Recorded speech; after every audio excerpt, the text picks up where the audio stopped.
What is up, guys? Welcome to today's video. Hope you guys are all having a great weekend so far. Today's video is going to be talking about the most recent flip that Ricky and I closed on. We actually closed on it Wednesday. Today is Saturday, April 10th. It's about 10:30 in the morning right now. So this was actually, we have one flip going on right now, which is the giant Paradise Valley flip, but this flip that I'm going to be talking about in this video is actually quite the opposite of that.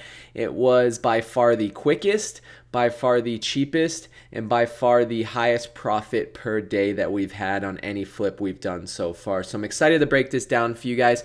I'm not only going to break down the before and after pictures on what we actually did, I'm going to break down each and every expense that we had. I'm going to break down the settlement statement and then obviously the profits as well. So before we get this video started, I'd appreciate it if you guys paused it, dropped a like, drop a comment if you guys have any questions whatsoever. As always, I respond to everyone, so I just appreciate all the support, guys, and let's get it started. All right, so before we actually get into the numbers, I wanted to give you guys a few before pictures of this property. So we bought this February 17th, which was just under 2 months ago, and this was the exact condition that it was in. One of the unique things about this property actually was it was an on-market listing, meaning a real estate agent had actually listed it, but a wholesaler was the one to grab it off the MLS, and he's wholesaled it to us. Originally, this house was listed on the MLS, on Zillow, on Realtor for $299.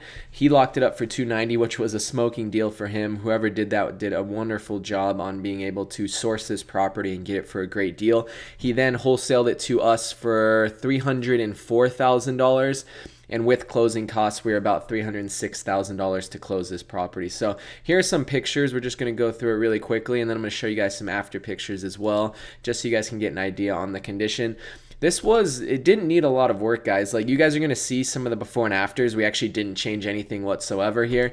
We did do the basic stuff, like this carpet definitely needed a new fresh coat, or the paint needed a new fresh coat, and then the carpet needed to just be completely replaced. But those are very small expenses here. So this was pretty much the pictures that I pulled from the MLS prior to us purchasing it. Not in bad condition. It was a 1985 build, so it didn't need a whole lot of work to it to actually get it ready. And then we are going to open up this expense sheet right here to give you guys a breakdown on what we actually spent our money on. So here we are. Let me make sure everything's in frame right here. We bought this, like I said, February 17th, 2020 for $303,900. With our closing costs, we ended up locking this property up out of pocket for $306,442 right here. And this is absolutely everything we've done to this property. I broke it down very, very easily for you guys right here. We did paint, carpet, we did Mario's my handyman, so Mario, his labor, and then we did material, which was basically either me shopping on Amazon, which is actually what I've been doing a lot lately when I have time to actually shop for stuff that I want. A lot of it's like the hardware. We did a lot of door handles and closet handles on Amazon. I also bought the interior and exterior light fixtures and stuff like that on Amazon. It's a lot cheaper than Home Depot. Sometimes it's even faster than Home Depot if you can just ship it directly to the house the next day.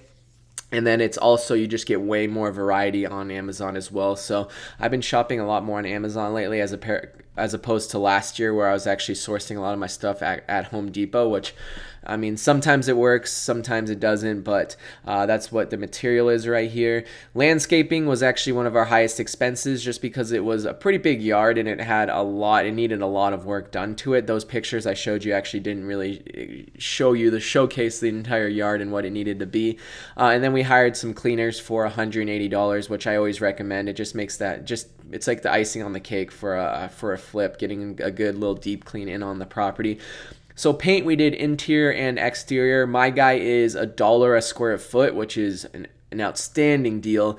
He does a great job. He works on the weekends, so as long as you can get him like scheduled on a weekend and you have the time for it, he's incredible. A lot of the times, because he can only work on the weekends and we're on a timeline, I will have to use my second guy for paint, but this time we were lucky to get him. My second guy, I believe, is $1.50. Carpet was $1,524. He's pretty good as well. My guy Hector does a great job on carpet. He's in and out whenever. He can give you a quote one day, and then the next morning he'll be in there, install it within 4 hours, and you'll be good to go. My handyman, he's always booked out, so I have a couple different handyman that I use. Actually, two of my go-to handymen are both named Mario. But I use my main guy for this one. He usually works at night after his normal stuff that he does. Material, like I said, landscaping, my guy Arturo. He's a young kid. I met him at a coffee shop one day. It just goes to show how much networking and connecting with people in general really helps, because he's a great deal. He does a good job, and he's on time as always. A big thing with these contractors with flips is, like, one of my painters, it's like he's good. He's pretty good pricing. Not this painter right here. But he just, like, he won't respond to you. You never really know if he's actually going to show up when he does show up. If he does, he's late, and his timeline's always delayed. So when it comes to flips like this, where you always have to be on a tight schedule because you have one contractor after another, if one contractor goes out of line or is delayed, it holds back everything. So sometimes it's worth paying a little bit more, or finding people that are a little bit more expensive if they do have a strict timeline and they stay with their timeline. So that's very, very important, especially with flips like this where we had it. I mean, I think we spent 10 days on renovations here. Total renovation cost was $8,515 right here. Holding costs, insurance, water, trash, all these were pretty cheap just because we've held the property for less than 2 months. So we had $132 for insurance. Water and trash was $144. That was a little bit high. I don't remember why that was so high. I need to look at it again. And then electric was $70 right here, totaling $346. Our renovations and all this combined, basically our total expenses for this property, including the closing costs, which I'm going to break down really quickly in the next PDF that I have. We are totally in on this house at $329,363. Our sell price for this property was $368,000. And that made our total profit $38,636 split between Ricky and I. We're not 50-50. We have a slightly different rev split than that. And then our total project timeline was 49 days, totaling $858 a day in profit right there. So very happy with how everything worked out with this property. This was by far, like, everything went to plan. We didn't really have any hiccups. We didn't really have any huge delays. We didn't have any delays or stress with the closing. So now I'm going to break down a little bit more of the actual closing that we had on this property. We originally planned on listing this at $350,000 with the anticipation of having a slight bidding war. We actually had 7 or 8 different offers come in over the weekend. We had 26 showings on the property, and we actually ended up taking an offer $368,000. The reason why we took that offer is because they completely waived, or they guaranteed like $15,000 above the appraised value, which is very important in a market like this. Fortunately enough for us and the buyer, is it actually appraised at $368,000, so we didn't have any problems with that whatsoever. They didn't have to come out of pocket any more than what they wanted to as well. So that was $18,000 over what we really expected on this property. Projected profit on this was about $20,000, so getting $38,000 within a month and a half is great for us. It was just under $1,000 a day. So now for the settlement statement right here. We use Magnus Title for this. They're great. I love using Magnus. They gave us pretty good investor rates on this as well. So the seller credit right here is the purchase price. The buyer debit is what they're paying us. They got a loan from Quicken Loans for $294,400. Their earnest money deposit was $5,000. I don't look too much at the EMD. Like, if an offer comes in with a super high EMD, it's not a huge deal to me, just because nowadays there's so many contingencies on these properties that there's so many different ways the buyer can cancel or back out of a contract and still get their earnest money deposit back. So it's like bittersweet, because if you're on the buyer end, it's fairly easy to get your earnest money deposit back if you really wanted to get it back. But on the selling end, the earnest money doesn't really matter too much to me, because there's, like I said, there's so many different ways along the entire escrow process that they can get their earnest money back. So if someone is like, I'll give you $20,000 earnest money deposit, I mean, that's really high, but it might mean a little bit to me, but like not as much to have a lower purchase price or something like that in a sense. So the earnest money is right there. It's just a deposit.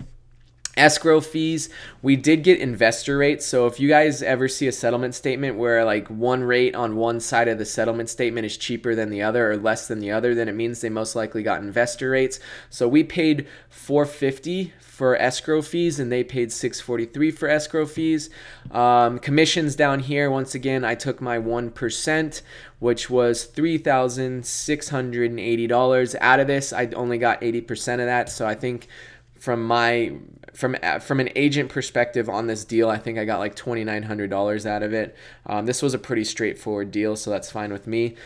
We listed this at 2.5% commission, so we gave them $9,200 commission to the buyer side. We have a hold open policy, so this is why this is so cheap. Sometimes if you don't do a hold open policy, this can be $1,000 or up or higher than that. Recording fees, very similar on both sides, $60. So that's where the $14,061 came from.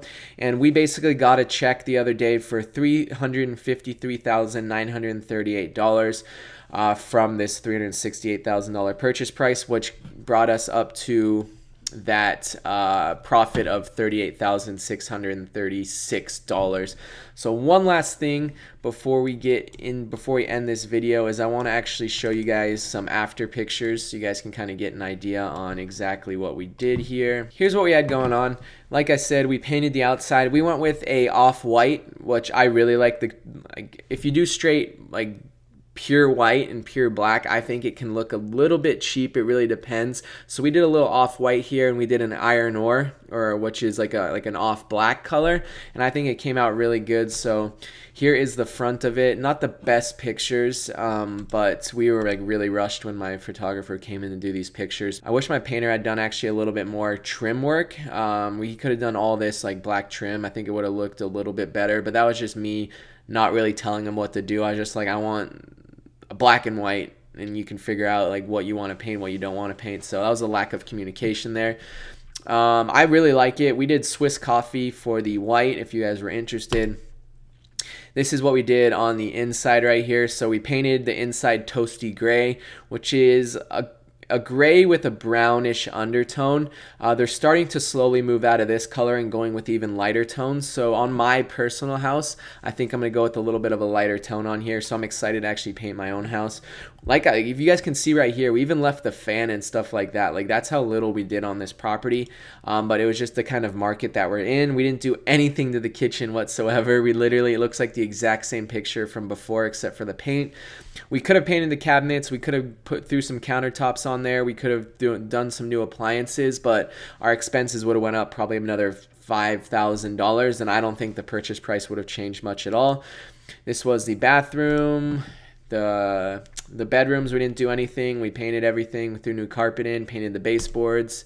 Master bedroom, master bathroom, and then the garage as well. So you guys can see from this picture right here, we just trimmed up. We added another 5 tons of gravel to kind of fill up this backyard a little bit. They did a lot of trimming over here in this corner. These were really, really filled out, so they needed a lot of work to kind of just trim up. But that was pretty much it, guys. So if you guys have any questions or if I missed anything, as always, comment down below. I really do appreciate it.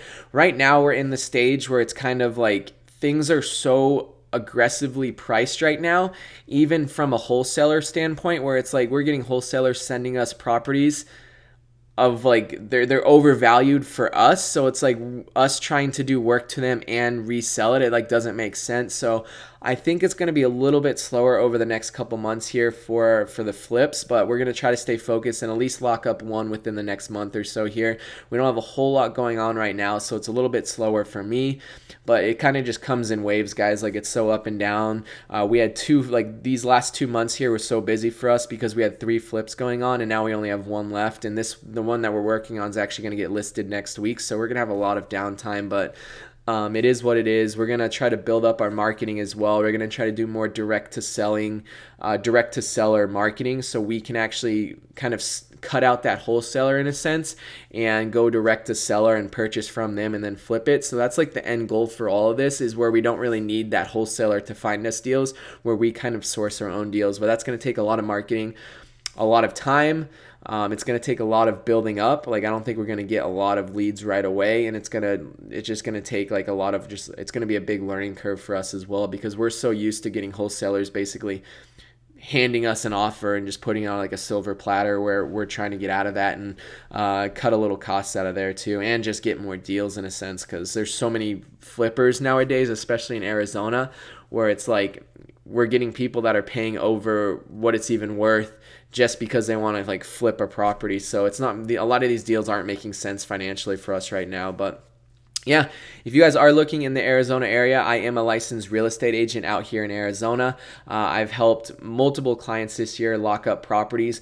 We've had in the greater Phoenix area, I actually posted a statistic on my Instagram story yesterday. We've had 20% growth in the median housing prices. Last year at this time, it was $300,000 was the median housing price, and now it's $360,000. So if you guys bought 1 year ago, you guys would have saw 20% growth on your investment. So that just blows me away, and I still do think we're gonna see a lot of growth here in Arizona. So if you guys are out of state looking for a rental property, buy and holds, that's what I focus on a lot of the times, and I'd love to help you guys out. So my information will be down below, as well as my Instagram. I post on there every single day. I'm going to try to make it a goal to post on my stories every single day. So if you guys want to stay more up to date besides these 2 videos a week on here, I suggest you guys check that out. And yeah, thanks so much. Drop a like, guys. Comment down below. I love the engagement. I respond to you guys, and I'll see you in the next video.